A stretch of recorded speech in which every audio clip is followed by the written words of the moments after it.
I am so glad you are here. It is Divine Saturday in my world, June 27, 2026, and we are starting to wrap up our discussion of geomancy here. We've been through all of the figures in geomancy, a fabulous divination method, and I'm going to talk about how we're creating that full chart again when you're working in this divination method. It is a binary system. You are going to generate random numbers and create 4 times for each figure, by the way, and create your figures. And we're going to start by creating the mothers. So you're going to, if it were me, I would grab a sheet of paper. I would keep my question in mind, and I would just randomly do dots. I wouldn't think about how many dots I was creating. I would just concentrate on my question, maybe close my eyes and just do dots. Count those. If it's an odd number, the first part of your first mother figure is going to be a single dot at the top. And you're going to do that 3 more times to create all 4 levels of your mother, the first mother in your reading. You're going to do that 3 more times, creating 4 mothers. From the mothers, you're going to create the 4 daughters. The first daughter is the top row of all 4 mothers. And they are usually spaced out, by the way, right to left. That's why I keep going this way. So you take those first 4 dots. The first mother is the top 1 or 2 dots of the first daughter.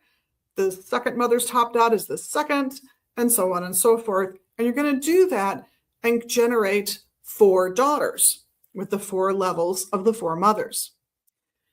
Now you need to make the 4 nieces. We're getting through it, trust me. And to do that, you're going to add together the first 2 mothers for the first niece. So let's say the first and second mothers have a total of 3 dots. That's an odd number. The first niece has 1 dot at the top. And you're just going to keep adding the 4 rows of the first and second mother to generate your first niece. You're going to do the same with the third and fourth mothers for your second niece. And you're going to do the first and second daughter, putting them together for your third niece, and the third and fourth daughter for your fourth niece. You're going to use that same addition method to create the 2 witnesses. You're going to take the first and second niece, add them together. That's your first witness. The third and fourth niece, add those together. That's your second witness. And then you're going to add those 2 figures together to create a judge. And I have shown you the shield layout for that, which is pretty routine and pretty standard, but I wanted to add a little twist to it today. You can also do it in a way that associates it with the houses in astrology. So if you're already into astrology, this can make a really nice addendum to your divination work and your prediction work.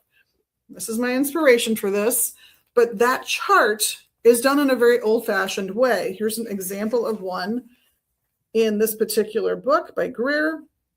And it in fact has the left and right witnesses and the judge in the middle. But the daughters, the mothers, the nieces, they go around this square into those triangles. They're going to start on the left-hand side and move counterclockwise all the way around that square, just like an astrological chart works. And from there, you can assign the houses of astrology to each of the figures to deepen your understanding of your interpretation of the reading. Because it isn't just about reading the judge, it's about reading all of the figures, just as it would be with runes or tarot or oracle cards or any other system.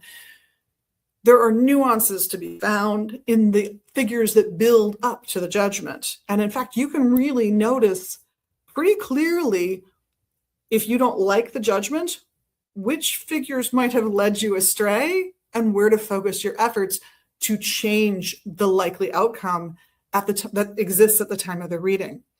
So grab your paper, make those charts, and tell me what you get when you do it. I'm curious to see how it works for you. If you enjoy it, if it's valuable to you, let me know. I love reading the comments as the weeks go by. So thank you so much for tuning in, and of course for being your amazing magical you, myself, and the whole crew here at Magus Books. We love that about you. We also appreciate the little magical things you can do right here in social media land. I know you know what they are. Have yourself a fabulous week. Hopefully, I'll see you again here online at the website or in person at the shop, 2520 Central Avenue Northeast in Minneapolis. Have a great week and blessed be.